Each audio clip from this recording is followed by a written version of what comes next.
Let's get it. As one Crookshank, your one and only Move Swiftly speaker, checking in for a daily Move Swiftly thought, giving you a perspective on teamwork that you will not get anywhere else. Let me get into this, man, because again, let me respond and react to the recent news of Jay-Z, rapper Jay-Z. Recent news of some woman out there now claiming that she was raped by Jay-Z. Let me get into this. And before I even get into everything I'm gonna say, I'm gonna preference everything just so we're clear that there's two celebrities that are off limits over here in the Move Swiftly world. In the world of As One Crookshank, in the ballad of As One Crookshank, there's two people that you don't talk about, or you don't talk negatively about, Jay-Z and Ray Lewis. Over here in the Move Swiftly world, again, I could go pull family members, I could bring my sister on, and she'll tell you how it was growing up. When it comes to me growing up, when it comes to that fan, all right, the same. I'm going to be actually talking about Coach Prime tomorrow. And the same thing I accuse you prime sexuals about is the same way I am when we're talking Jay-Z and Ray Lewis. There's certain things, there's certain people that are off limits that you don't just get to talk negatively about. You don't get to be disrespectful around when I'm around. You don't get to be disrespectful in the way you talk about these two, all right? They're off limits over here in the Move Swiftly world. So much of what they're about. Again, my freshman year, I'll dive into this later in my on the live stream, but my freshman year in high school, I got an opportunity to see Ray Lewis play in a game, and that absolutely changed my life. And in my freshman year in college, I went and I saw Jay-Z in concert with Mary J. Blige.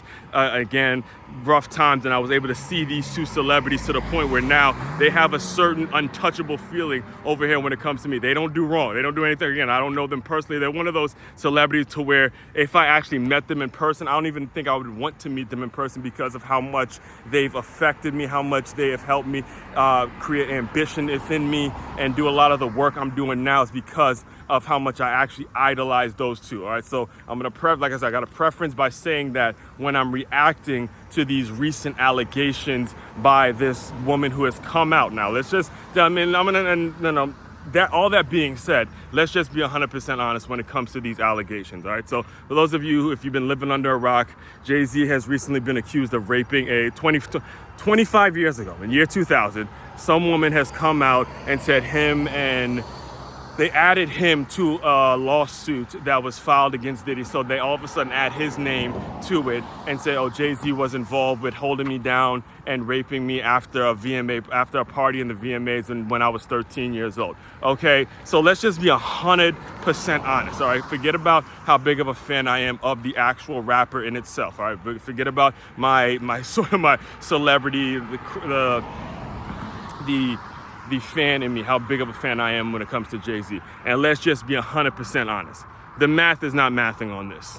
Okay, I'm looking directly at you. The math is not mathing on this. The whole thing is completely ridiculous. First of all, it happens 25 years ago, right? Now, if you're around in year 2000, you know how big Jay-Z was. You know women were absolutely throwing themselves at him. For you to expect anyone to believe that he actually forcefully went and forcefully did it forcefully and it wasn't consensual. Now, again, maybe you might have somewhat of a point seeing that he was 12 years older than Beyonce, and maybe there was a situation where there was a younger woman involved and all that kind of stuff. So yeah, there may be some level of credence there, but not much, seeing at how women were throwing themselves at him. So for you to expect anyone to believe, oh, he forced a woman to do anything, back in those days, he didn't need to force anyone to do anything. So that's off jump. Number two, and second thing is you added his name after all this stuff came out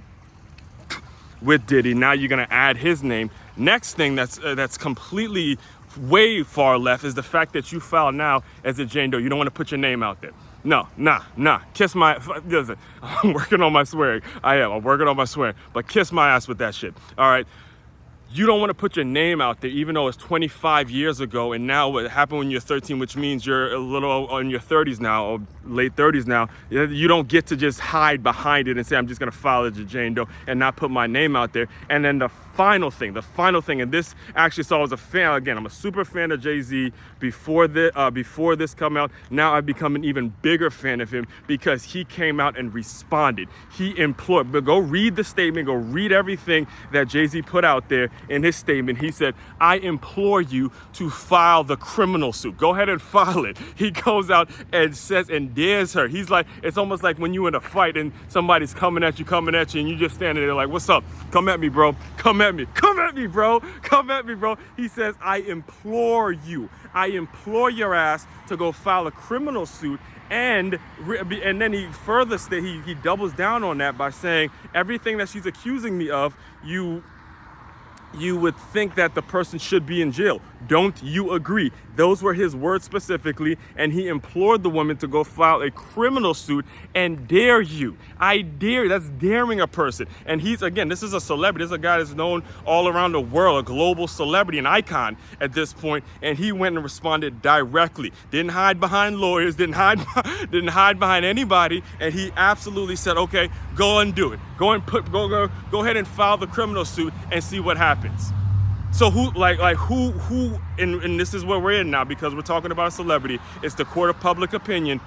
Where's the math actually math? Who's actually guilty? Who's actually the person who is the criminal in this case? Is it Jay-Z? No, it's not Jay-Z. It's the person that's looking to make a quick come up. It's the person that's looking to profit off something that may have happened 25 years ago that there's no proof. There's no actual proof of it going on. Now, again, it's just still early in the process, and it's now becoming public information. And hey, there may be situations that come up. There may be stuff that comes up where there's proof of this and proof of that. But in regards to what we know in the public opinion right now, what is known to the public right now, the math simply isn't mathing. And the actual criminal is the woman who's actually accusing him of doing these heinous things, which is exactly what he said. And it brings me to another huge lesson that I try to restate as often as I possibly can. I try to tell young, black, ambitious entrepreneurs as often as I can. I'll try to reinforce this message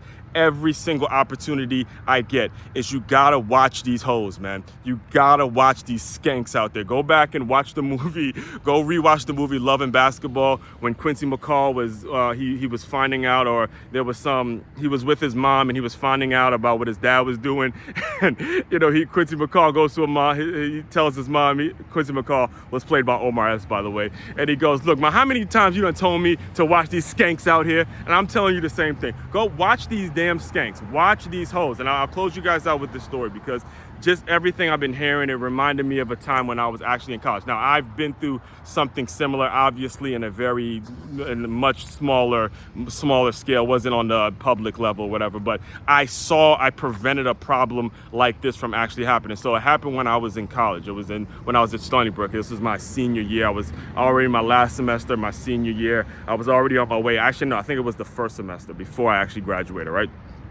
Because we were still having football parties. Now I can't remember. Might have been sometime in the fall or the spring. I can't remember. Long story short is we're at a party. It was at a house of a football player. So I know a lot of the guys, a lot of my teammates were there, and we're drinking, we're having fun, and just being college kids, enjoying ourselves and all that kind of stuff. So I'm there. Probably not sober, because back then I used to drink a little, and I had a little too much to drink back then. I had a lot of stuff to say back then, but I'm sober enough to hear a group of girls say that they're actually in high school. All right, not 18 yet, still in high school, but somehow they made it into this college party. And me knowing these things, again, I'm already on my business level. I'm already thinking in terms of who I want to be as a professional. I'm thinking about what I want my career to be and all that kind of stuff. And I'm like, whoa, I heard her say that, and I realized they were in high school. So I'm running around the house. And now here's what happened. And this is where I kind of got sort of in trouble when it comes to this, because I said the word rape. As I'm going out and I'm going crazy, because I heard these girls say they were in high school. They're not 18 yet. And you have well over 21-year-olds. This is a college party. These are grown men at this college party. And I said the word rape. I'm like, yo, this crew right here, it's rape if you do it. I was basically saying, if you have sex with this group of girls, and I was pointing them out, I said, hey, that would be rape. So listen, I'm a college kid. I'm thinking about my career. I grew up with an older sister, all that. I know the stories. I know how shit goes down, right? So I'm saying the word rape, and I'm like, yo, it's rape if this happens. It's rape if anything goes down with this crew. And ever since then, there was a group of girls that I would see at a party every single time after that, where it's like, yeah, that's the guy. Yeah, he's the one that said he's gonna rape us. Yep, you told my sister you're gonna rape her.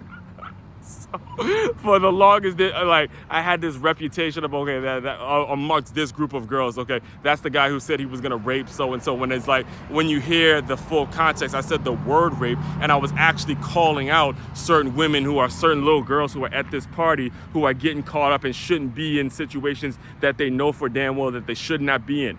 Everything about this story when it comes to Jay-Z is simply that. Where everything you read about, oh, now she called her father, and okay, this is when this happened, like all the whole thing is complete nonsense. Again, the math isn't mathing. Now, and again, because I'm a fan, I will be fair and let you know, yes, I am a huge Jay-Z fan, and I don't, again, between him and Ray Lewis, you don't talk negatively about them around me without getting some sort of pushback. I don't, those are my guys. Those are my guys, my celebrity guys, the guys I really looked up to. I idolize them even as a grown-ass man. I'm still idolizing them to this day, all right? So I will preface by saying that, and if stuff comes out later on, hey, that it would genuinely bother me, I would not, but I don't believe it will. I just don't believe it will. I believe too strongly in what he's all about. I believe, go back and, in fact, this entire run, whole 8 miles, it's been all Jay-Z lines, all Jay-Z lyrics. I listened to from Reasonable Doubt all the way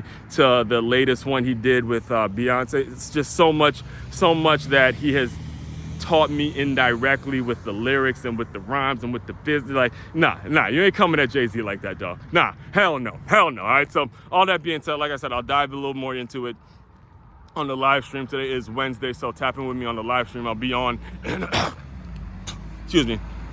I'll be on in about an hour or so from this recording. Main website to check out to dive deeper into all my work. It's makeyourmove.com. It's makeyourmove.com. One-stop shop for all your teamwork and your self-development needs. As one, Crookshank, your one and only Move Swiftly speaker, checking out. You guys continue to move swiftly. We will talk more soon.